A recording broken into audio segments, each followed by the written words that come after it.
Gunung kan kudaki, lautan ku seberangi, masjid kau lewati. Sudah, begitu ibu meninggal, kira-kira suami mau masuk. Bu, ada teman saya pergi haji, setia betul sama istrinya, selama menunaikan ibadah haji sayang betul sama istrinya. Takdir Allah, ternyata istrinya mendadak meninggalnya. Begitu istrinya meninggal, nangis bu, sampai bengkak matanya. Saya barusan lihat laki-laki yang kehilangan istri, dukanya luar biasa. Hebat juga ini bapak, betul-betul sayang sama istrinya. Apa dia bilang? Rasanya Ustadz, saya tidak bisa lagi melanjutkan hidup saya. Saya bisa mendapat semua ini gara-gara prestasi istri saya. Sabar pak. Beberapa bulan kemudian saya pergi jogging, lapangan tempat jogging di Makassar, namanya lapangan Karebosi. Saya ketemu deh itu bapak yang bengkak-bengkak mata, hanya yang meninggal istrinya. Dia membawa perempuan muda, putih bersih, masya Allah, seksi. Saya tanyalah dia, siapa itu perempuan yang bapak temani? Dia bilang, yang baru Ustaz. Ini ibu-ibu nih, ibu buka yang muka sakaratil maut. Woi, bu, begitu kau meninggal, siapa yang nikmati rumahmu? Istri kedua. Yang kedua yang mengantar kita harta, keluarlah mobil, keluarlah motor, keluar tikar, keluar semua cerek, semua keluar. Begitu bapak ibu masuk kubur, apa ada harta yang kita bawa? Teman-teman dia kaya, woi, bawakan tawa itu, masukin VCD di kamarnya, kuburnya, kasih handphone, smartphone supaya bisa nonton online nanti di akhirat. Tidak. Jangankan handphone, kaos kaki saja ibu tidak boleh pakai. Harta kembali. Begitu kita masuk kubur, tinggal karpet, berteriak suami, woi tunggu dulu, karpet, cerek, bawa pulang. Ibu meninggal, apa yang ibu masuk? Apa masuk bu? Kain kafan. Murai yang paling kaya sampai paling miskin, sama kainnya, kain kafan. Mulai sampai kaya sampai miskin sama parfumnya. Apa? Kapur barus. Maka yang ketiga yang ikut mengantar kita apa? Amal kebaikan. Pulanglah kita, ditemanilah amal kita. Nah masuklah di alam kubur. Kata Nabi, ketika anak cucu Adam sudah masuk kubur, putus amal-amalnya. Amal-amal sudah putus kecuali 3. Ada yang tahu? Apa? Saya kasih hadiah. Ada yang tahu? Ada yang tahu? Apa hadiah? 1. Tunggu dulu sebelum jawab, ada passwordnya. Siapa namanya neneknya Jokowi?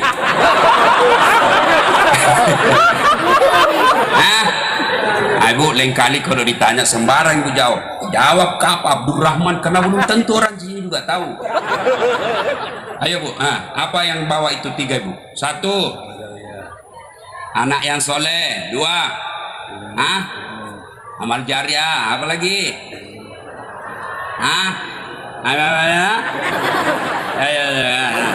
Ya betul. Hadiahnya ibu. Masih ada isinya. Ini hadiahnya ibu. Hadiah. Makasih bu. Beda uang ustadz dengan uang kapolsek. Ya, ada yang tahu? Itu amal jariah namanya. Tapi amal jariah itu ada 3. Apa gerangan? 1, kamu yang bermanfaat. 2, ilmu yang bermanfaat. 3,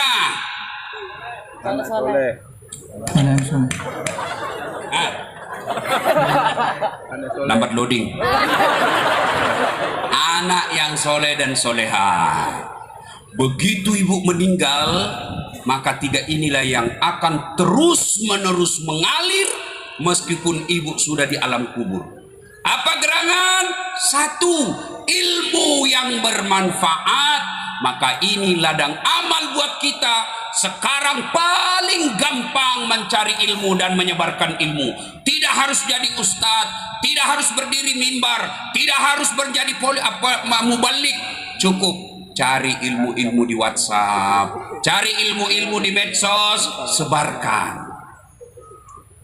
Ibu dapat baca menurut hadis ini titik. Wah, ini manfaat. Sebarkan.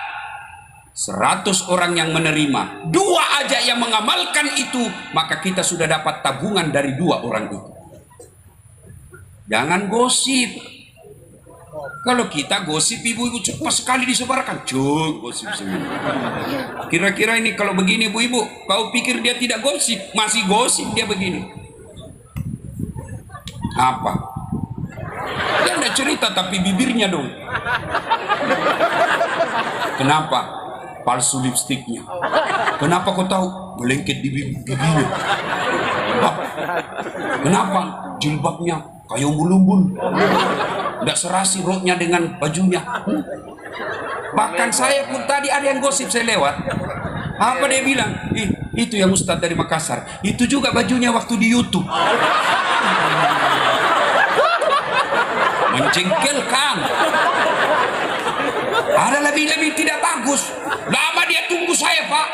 Begitu dia lihat langsung. Oh, apa dia bilang? Ternyata kecil aja orangnya. Kau ngomong kayak bilang, gagah rupanya aslinya. Ini kecil aja orangnya. Kenapa kalau saya kecil?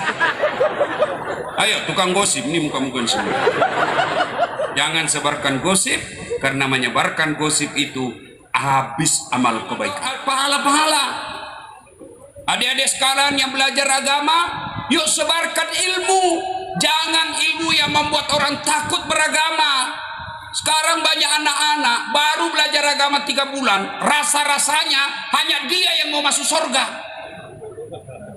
Kayak dia aja panitia hari kiamat.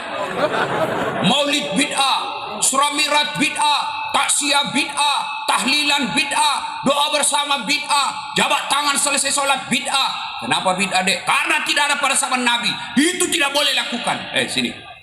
Kalau alasanmu tidak ada pada zaman Nabi, kau ceramah jangan pakai mic. Kenapa? Ini tidak ada pada zaman Nabi. Bid'ah.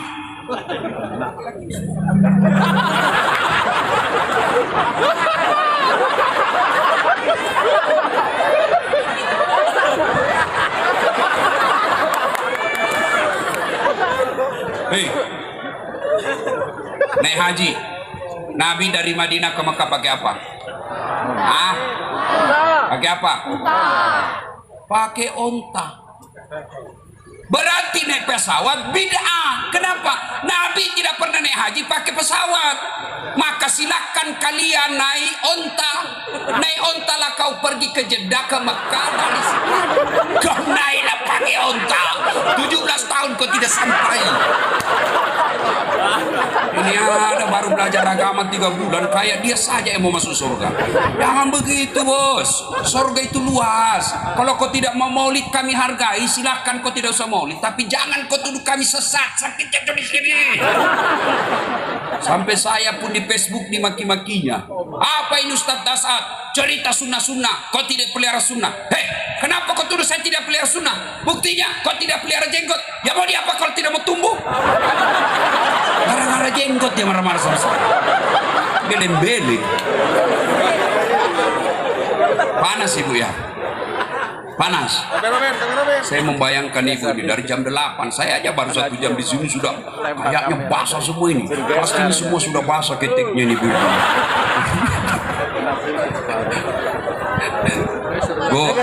Bu, keringat itu akan menjadi pahala. Bayangkan, ya. Orang bermajelis mendengarkan tausiah, menuntut ilmu 1 jam, kata Nabi, lebih utama daripada kau semalam suntuk sholat tahajud. Sudah ada yang pernah di sini sholat tahajud semalam suntuk? Tarawih aja 20 rakaat kau lari. Oh, lama betul nih Pak Imam. Bilang sudah motor saya. Nah, ayo. Nah, ibu bapak sekalian. Maka adik-adik sekalian, belajar, sebarkan ilmu, tapi jangan kau gampang memaki orang. Ini baru belajar agama.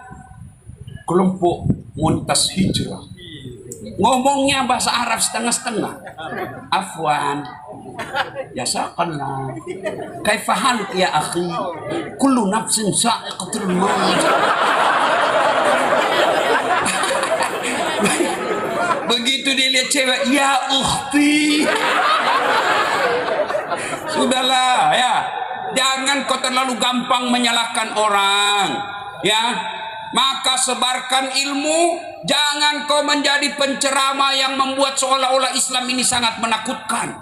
Ceramahnya hanya neraka terus dicerita. Mulai dari salam pertama sampai terakhir neraka jadi cerita.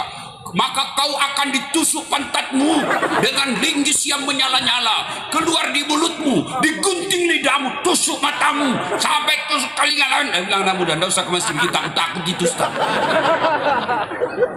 Ya, dengar, lihat ceramahnya Ustaz Dasat, langsung sebarkan, lalu bikin tulis di bawahnya, jangan lupa like and share. Dan setelah itu subbreaker. Hah? Apa? Subbreaker. Susah sebut ibu. Tuh, yang kedua, apalagi yang menjadi amal jariah? Sedekah.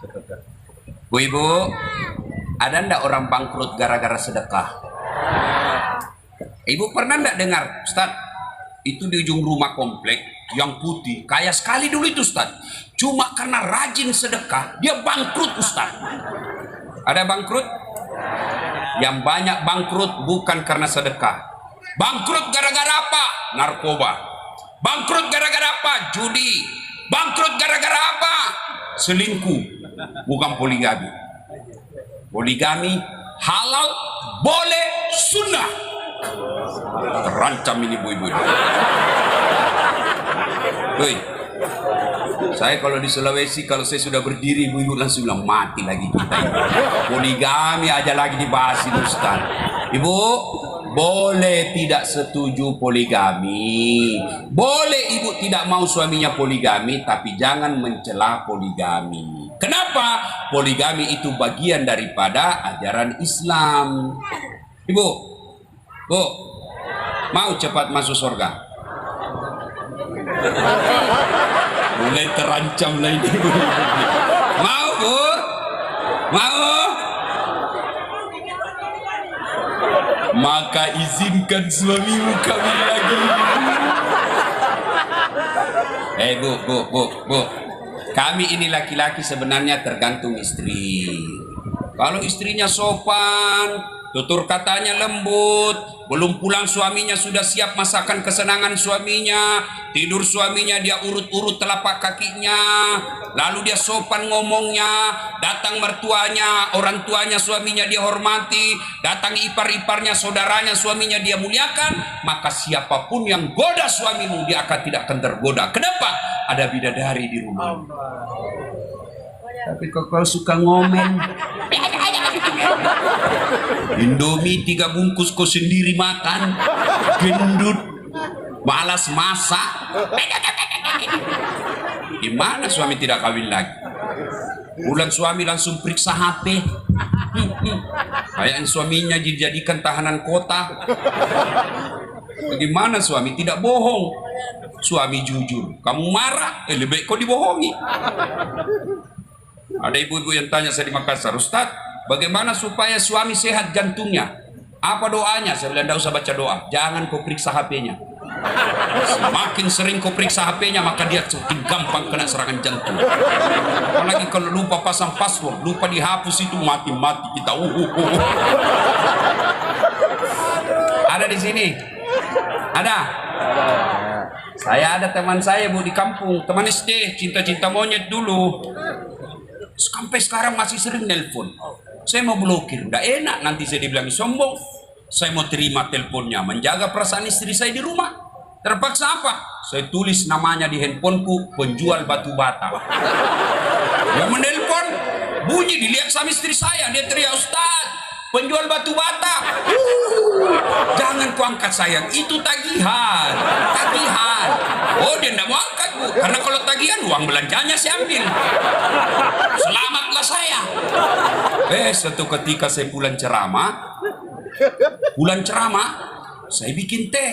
Capek saya bikin teh. Saya ambillah itu gula. Masuk saya teh, kenapa asin? Saya pergi lihat toples, tulisannya gula, isinya garam. Saya pergi tanya, kenapa ini sayang, tulis kok gula, isinya garam? Dia beli HP-mu juga lain kau tulis lain isinya.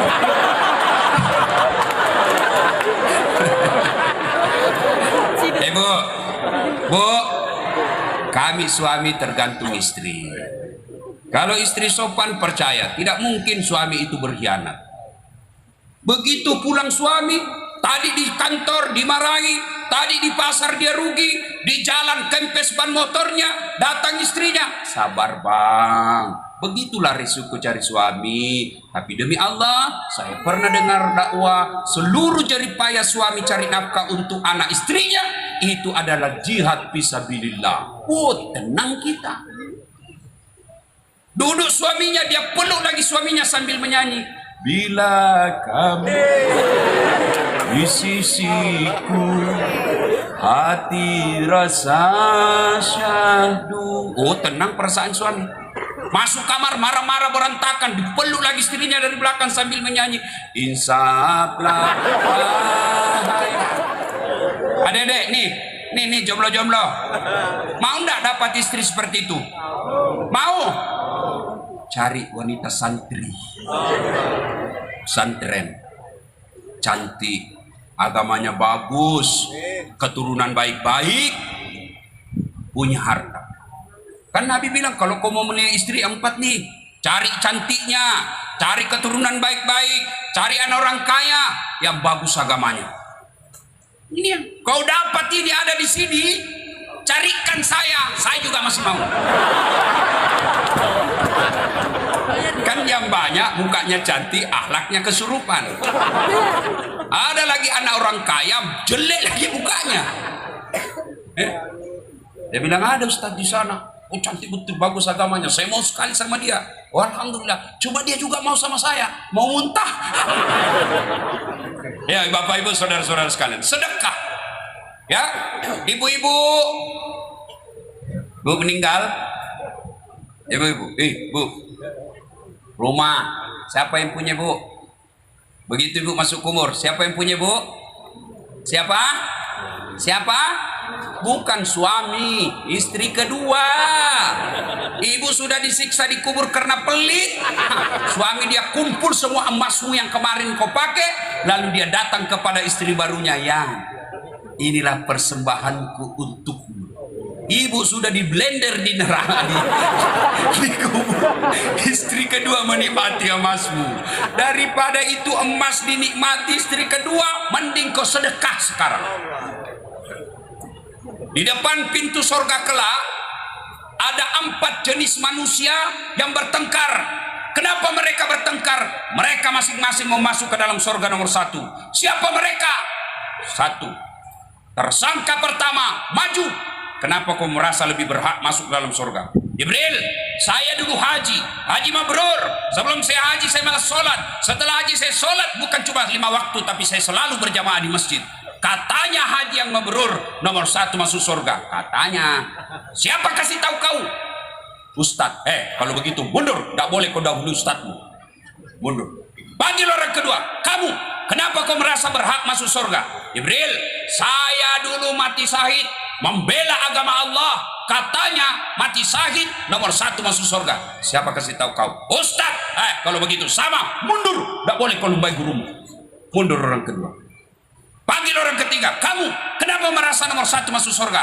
Saya dulu kaya Jibril, kaya pemurah. Saya bantu pesantren, saya bebaskan tanah pesantren, saya bantu anak yatim, saya bikinkan pondoknya, saya bikinkan kamarnya, saya buatkan kelasnya. Katanya orang. Tanya, siapa yang kasih tahu kau? Ustaz. Sama, mundur semua. Tidak boleh kau dahului ustadzmu. Mundur. Panggil orang keempat. Kamu kenapa merasa nomor 1 ke dalam surga? Saya yang dicerita tadi 3 orang. Saya yang Ustaz Dasat. Kalau gitu Ustaz silakan maju. Masuklah Pak Ustaz. Jalan. Tinggal beberapa langkah masuk dalam surga, tiba-tiba ini istighfar. Astagfirullah. Kata orang 3, apa lagi? Kau sudah banyak bicara, masuk sudah kau di situ. Jibril, betul saya dakwai mereka. Betul saya nasihati mereka. Betul saya beritahukan mereka. Tapi saya jadi ustadz karena jasa-jasanya orang kaya. Saya bisa jadi ustadz, ada orang kaya kasih saya duit beli buku untuk saya baca. Saya jadi ustadz karena ada orang kaya membebaskan tanah bangun pesantren sehingga saya bisa belajar di situ. Saya jadi ustadz karena ada orang kaya bangun sekolah, bangun masjid tanpa saya berdakwah. Saya jadi ustadz, ini jasa-jasanya orang kaya. Saya malu mendahului orang kaya yang pemurah. Jibril, biarlah orang kaya dulu yang masuk ke dalam surga. Akhirnya disepakati hari itu orang kaya dulu yang masuk ke dalam surga. Orang kaya yang bagaimana? Orang kaya yang pemurah. Orang kaya yang pelit nomor 1 juga. Kemana? Ke neraka. Maka silahkan ibu pilih. Ustadz, kenapa saya miskin Ustadz? Karena ibu selama ini bermental miskin. Ana inda sonni abdi bi. Saya tergantung sangkanya hambaku. Kalau dia sangka kaya, maka saya berikan kekayaan. Kalau dia selalu berpikir miskin, maka saya berikan kalian kemiskinan. Mulai hari ini, jangan pernah berpikir bersedekah membuatmu miskin. Sedekahlah agar kalian menjadi kaya. Jangan menunggu kaya baru bersedekah. Ibu, ada di sini suaminya yang mulai lain-lain? Mau tahu ciri-ciri suami yang mulai lain-lain? Setiap dia pergi handphone selalu dalam toilet. Waspadalah. Yang selama ini tidak pernah pakai parfum, setiap mau keluar cari parfum. Kalau perlu trika dia cari, pengharum ruangan. Kau curiga lah itu. Nah, ketika suami sudah mulai lain-lain seperti itu, tidak usah galau dan cerita ke orang lain. Lebih baik ambil terapi sedekah. Tidakkah sedekah kata Nabi tolak bala? Gimana caranya Ustaz? Ibu bangunlah tengah malam sholat tahajud atau sholat hajat. Selesai sholat hajat mengadu kepada Allah. Curhat, berdoa tidak harus bahasa Arab. Saya ulang, berdoa tidak harus bahasa Arab. Mengeluh doanya tidak dijawab. Kenapa? Karena ibu meminta lain di hati, lain di bibir. Makan bingung apa maksudnya ini ibu? Mau suaminya setia, doa yang dia baca doa minta hujan. Maka tidak harus bahasa Arab. Boleh ibu curhat pakai bahasa apa saja. Mau bahasa Medan, bahasa Jawa, bahasa Madura, bahasa Bugis, silahkan. Allah multi bahasa. Ya Allah, Engkau yang memelihara suami saya. Tidak mungkin aku bisa menjaganya 24 jam. Aku titipkan rasa cinta dalam hati suamiku kepadamu ya Allah. Ya Allah, Engkau yang membolak-balikkan rasa cinta dalam hati suamiku. Palingkan hatinya kepadaku. Buat dia pusing kepalanya kalau dia tidak lihat saya 24 jam. Dikabulkan. Ya Allah, supaya cepat doa dikabulkan. Ya Allah, ini ada duit saya 1 juta. Besok saya bawa ke pesantren Al-Munziri. 1 juta pembebasan tanah ya Allah. Mudah-mudahan 1 juta itu Allah hindarkan suamiku dari wanita jahat. Bismillah. Coba amalkan. Coba amalkan. Dan jadi masalah kalau suaminya juga bangun sholat hajat. Dia sudah tahu juga rumusnya. Ya Allah, saya sudah capek lihat istri saya Allah. Ngamu aja kerjanya Allah. Tambah gendut juga ya Allah. Ya Allah, ini ada duit saya 1 juta ya Allah. Saya tolak bala ya Allah. Saya bawa ke pesantren pembebasan tanah 2 juta ya Allah. Mudah-mudahan 2 juta itu istriku ikhlas saya kawin lagi. Bingung malaikat yang mana doa dikabulkan. Ayo Bu, sedekah tolak bala. Yang ketiga, amal yang tidak putus-putusnya, anak yang soleh dan soleha. Inilah semua anak-anak kita. Apa ibu tidak bangga lihat anak-anak kita tadi selawatan? Ya, anak-anak begini lagu-lagunya bagus. Saya waktu kecil kan kita dari lagu kita dengar dakwah. Zaman saya kecil dulu kan lagu-lagu nasihat. Insaflah wahai manusia, itu lagu-lagu kita. Mungkin Tuhan mulai bosan melihat tingkah kita yang selalu salah dan bangga dengan dosa-dosa. Atau lagu dangdut. Mengapa minuman itu haram? Karena merusak kepikiran. Mengapa berzina juga haram? Karena itu cara binatang. Mengapa semua yang asik-asik itu diharamkan? Mengapa semua yang enak-enak juga diharamkan? Dengar jawabannya.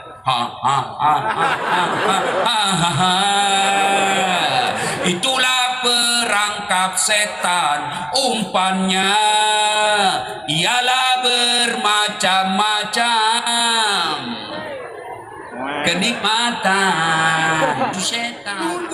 Sekarang lagunya anak-anak, pulang-pulangku berbadan dua, beleng-beleng. Sekarang ibu-ibu bangga kalau pintar anaknya bahasa Inggris, tapi tidak malu kalau anaknya sudah balik tidak tahu sholat jamaah di masjid. Bangga kalau anaknya pintar bahasa Korea, tapi tidak pernah bangga kalau anaknya sholat jamaah di masjid. Apa hebatnya pintar bahasa Inggris? Ustaz, itu anaknya tetangga saya hebat betul, Ustaz. Kenapa hebat? Itu belum SD sudah pintar bahasa Inggris. Apa hebatnya? Banyak yang begitu. Masa banyak, Ustaz? Demi Allah kok ke Inggris. Anak-anak di sana mulai belajar bicara bahasa Inggris. Apa hebatnya? Ya Bu. Apa hebatnya bahasa Inggris? Ibu meninggal, memangnya anak berdoa di bahasa Inggris? Begitu ibu meninggal, dia berdoa pakai bahasa Inggris. Oh my God, please help me my mother, friend. Tuh anak-anak pondok, begitu ibu meninggal, apa ibu tidak bangga? Anaknya tiap selesai sujud, dia berdoa kepada Allah. Allahumma gfirli waliwalidayya warhamhuma kama rabbayani shaghira. Suatu kali Nabi menuju ke satu tempat. Tiba-tiba dalam perjalanan itu Nabi melewati pemakaman. Nabi lalu begitu melewati pemakaman, Nabi bersabda, langkahkan kakimu dengan cepat. Semua sahabat mempercepat langkahnya. Sampai tujuan, Nabi balik lagi. Begitu Nabi balik, begitu lewat di tempat tadi, sahabat mempercepat lagi langkahnya. Nabi lalu bersabda, tidak usah buru-buru, santai aja. Bertanya sahabat, ya Rasulullah, tadi waktu pergi buru-buru, sekarang pulang kok tidak? Ada apa ya Rasul? Gini, andai saja kau diberi pendengaran seperti telingaku, maka kau dengar betapa disiksa anak orang di dalam kubur tadi. Saya dengar dia tidak tega saya lama menderita. Saya tidak tega mendengar dia lama disiksa. Tidak tahan saya mendengar dia disiksa. Maka saya langkahkan kakiku cepat supaya saya tidak dengar. Ketika waktu pulang ke Rasul, saya dapat berita Allah perintahkan yang mengazab kubur. Hentikan azabmu, hentikan siksaanmu di kubur. Kenapa?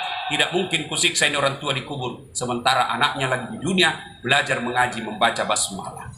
Baru membaca basmalah, orang tuanya sudah dibebaskan dari hukuman azab kubur.